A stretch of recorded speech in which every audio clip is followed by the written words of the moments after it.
As we close out the year and look ahead to the next, today's episode is all about resetting for the new year. Hello, everyone, and welcome back to Random Talk with NG. I remain your host, Ngozi Obiefuna. I have a major announcement to make before the end of this episode, so do well to stay tuned till the end to listen to it. I just want to explore how we can reflect on the past year and set meaningful, value driven resolutions for a fresh start. The end of the year is a natural time to pause, reflect, and envision a better version of ourselves. And this isn't about pressures to be perfect, but it's all about making choices that align with who we truly want to be. So, in this episode, I'm going to share some reflection exercises, some tips for goal setting, and strategies to keep those goals realistic and actionable. It is very important for us to look back before moving forward. And so there are three questions which I am going to pose to us, which would help and aid our reflection. First is, what are three things you're proud of from this year? It could be that you were declared sickness free. You may have been suffering from a particular ailment for a long time, but then this year you were declared sickness free. You were promoted at work, you got a major promotion, a major milestone promotion.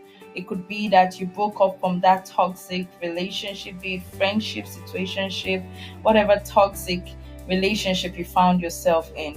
It could also be that you changed your place of work, you got somewhere better, or you got something better to do, or maybe you launched a new business line, or maybe you even improved in your sales based off on what it was previously.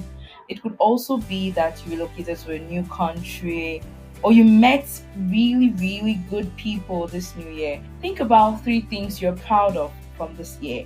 And when you are done thinking about that, it will now be time for you to think about what challenges you faced and what you learned from them. So it could be that you found yourself dealing with so much work that you ordinarily would find yourself doing. It could also be that you found yourself charting into unfamiliar territories. Think about the challenges you faced and the lessons you learned from them. And finally, is there something you wish you had done differently?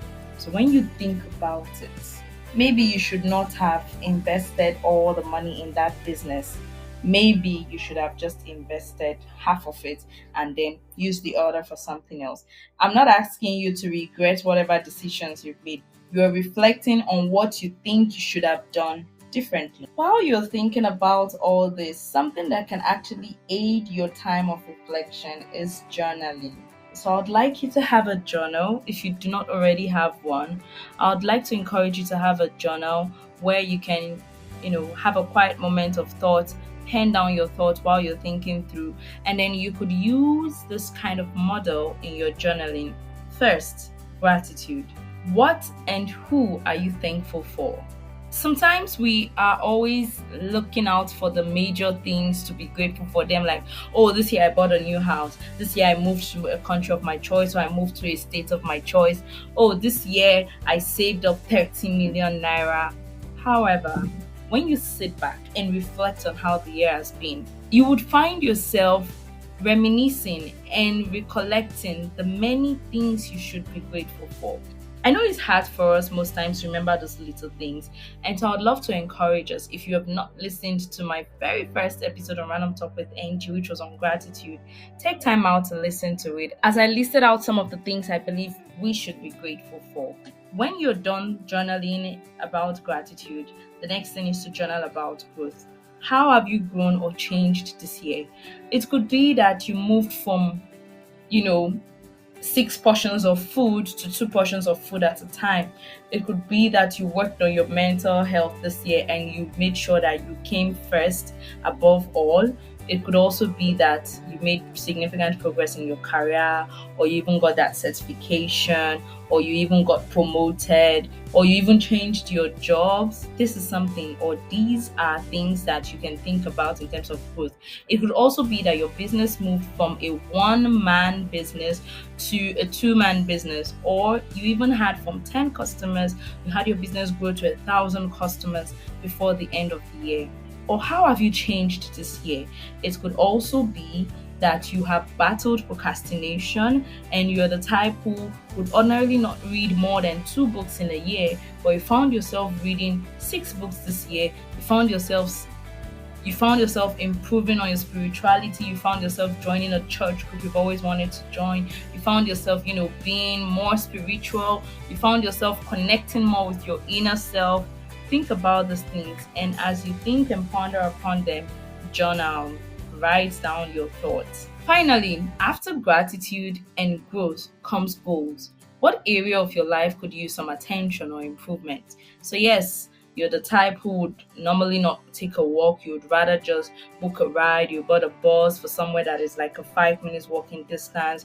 Then you can decide, okay, this new year, this is what I'm going to work on with regards to my health, with regards to my career, with regards to my finances. This is where I want to be with regards to my spirituality. This is where I want to be with regards to my emotions. These are just some of the examples you can consider. Then when we are done reflecting on the year gone by, it is now time for us to create value-driven resolutions. So you're thinking to yourself, what do I mean by value-driven resolutions? Goals without values can feel hollow. And so when your resolutions align with your core values, you're more likely to stay committed. So an example could be with regards to health. You've resolved that, you want to lose this weight, you don't want to be so sedentary. What do? Your resolution around that value would be something around moving your body for 30 minutes a day in ways you enjoy, maybe taking walks, jumping ropes, going to the gym and doing whatever it is that you enjoy. It could also be dancing. With regards to connection, if connection is the value you want to work on, your resolution could be something around scheduling a meaningful conversation with a loved one each week, bi-weekly, bi-monthly, but scheduling a meaningful conversation. Then if the value is centered around family, your resolution could be, create more time for your family, reach out to them, not necessarily visit if you're unable to, but, create time for video calls and also, reaching out to them via messages at other times. And if your value-driven resolution is around growth, you're thinking about, okay, maybe I just want to read 1 book per month in this new year, or I want to upskill, learn something different from my course of work. And these are just some of the examples with regards to value-driven resolutions. So I am hoping that this will guide you in the resolutions you make for the new year. I know that people are always shouting new year, new me, new year, new me. But then before you settle down and, make that resolution, think about what truly motivates you and what brings you joy or fulfillment. So your value-driven resolutions should be around what motivates you and what brings you joy or fulfillment. With regards to making your resolutions realistic and sustainable, think about that SMART goals framework where you're talking about your goals being specific, measurable, achievable, relevant, and time bound. So, in terms of being specific, you're defining exactly what you want to achieve. In terms of being measurable, you're finding a way to track your progress. In terms of being achievable, you're setting a goal that is challenging yet realistic. In terms of being relevant, you're aligning it with your values and your priorities. And for time bound, you're setting a deadline or a time frame, and so it's not so vague. It's not just open-ended, like something you want to achieve till eternity. Then after that, the next to do is to break your goals into smaller steps. It's very easy for us to just come out and say, I want to save 30 million next year, and then you do not have any form of broken down steps or ways of achieving that. So instead of you saying, I want to save 30 million next year, you could consider saying, I want to save 2.5 million monthly, or as the case may be, I want to save 625,000 weekly. So it depends, but then you need to break your goals into smaller steps so that it's easy to achieve. I want to work on my portion control. How do you want to work that out? I want to lose 30 kg before the year ends. How do you want to work that out? Remember, it is not about perfection. It is all about progress. And when you are done breaking your goals into smaller steps, do remember that you have to anticipate obstacles. yes, things would happen. There would be potential challenges, and so you need to be able to identify them and brainstorm those solutions ahead of time. And when you are done anticipating your obstacles, please do not forget to celebrate your small wins. So yes, you want to save 30 million by the end of the year, 30 million naira by the end of the year 2025. But as at March, you have not even met up your target for March. It does not mean that you beat yourself up. You have to ensure that you shall celebrate yourself for how far you have come, because progress, no matter how small, is still progress. So celebrate your small wins. And then to help you stay on track, I am going to share some strategies that can help us stay on track with regards to those our plans for the new year. First is accountability. I suggest you find an accountability partner or share goals with a trusted friend. I'll be having a guest who would share her thoughts on finding an accountability partner and all we need to know about accountability partners. So stay tuned and listen to that when it comes out. So, even writing your goals down and placing them somewhere visible can make a difference. But with regards to accountability and finding an accountability partner, I remember a friend of mine telling me that, Ngozi, I need your help. I need you to help me stay on course with this particular thing. And so I asked him to draw up a plan and share me his schedule so I can use it to track his progress. And then I could also remind him of his plans towards achieving this particular goal. And so sharing your goals with a trusted friend, emphasis on trusted, or getting an accountability partner, be it a good colleague, a good friend, a good mentor, a sibling, someone who you know you can reach out to and someone who would help you achieve that particular goal. And then writing your goals down. I've been seeing things about vision boards, and it's very interesting, the thought of it, and the visualization of your goals. You just write them down. Some people go as far as printing images of those things they want to achieve.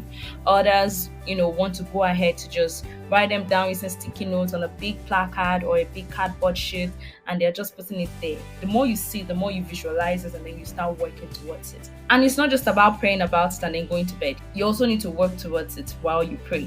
Regular check-ins, this is something that you should not forget to do. Set a monthly or quarterly date with yourself to review your goals, and you're trying to reflect on what is working and what might need adjustment in your life. And then above all, do not forget that flexibility is key. Life happens, and that's okay, because you may start the year with the thoughts that, I want to save 30 million naira. And at the end of the year, you'll either find yourself falling short that you've achieved only 10 million naira savings, or you're finding yourself overachieving 40 million naira. So any of these things could happen. So give yourself grace, and also remember that life happens and it's okay. So adjust your goals without guilt if needed, because it's all about progress and not perfection.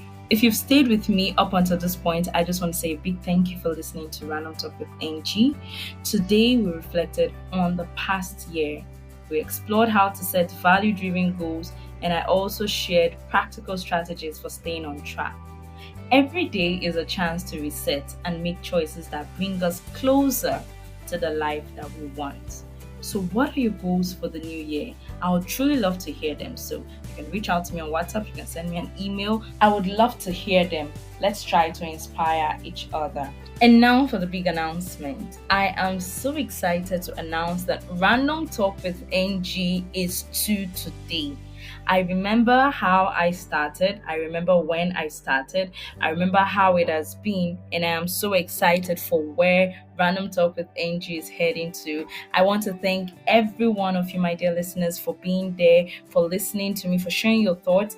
People reach out to me via emails, and I love to read your emails. People respond, people use the questions platform, people leave comments after each episode, and I am really grateful for your consistency. I also want to thank my friends, I want to thank my family, I want to thank those that have been guests on this show. I want to thank those who helped me to spread the good news about Random Talk with NG, and I am really grateful and excited that you have been with me on this journey. reviewing the audience and the location of my audience this past years has been something that has given me more encouragement and joy to keep doing. And so thank you for spending this time with me on Random Talk with Angie. I am wishing us all a joyful and fulfilling new year. Until next time and until next year, take care and keep growing.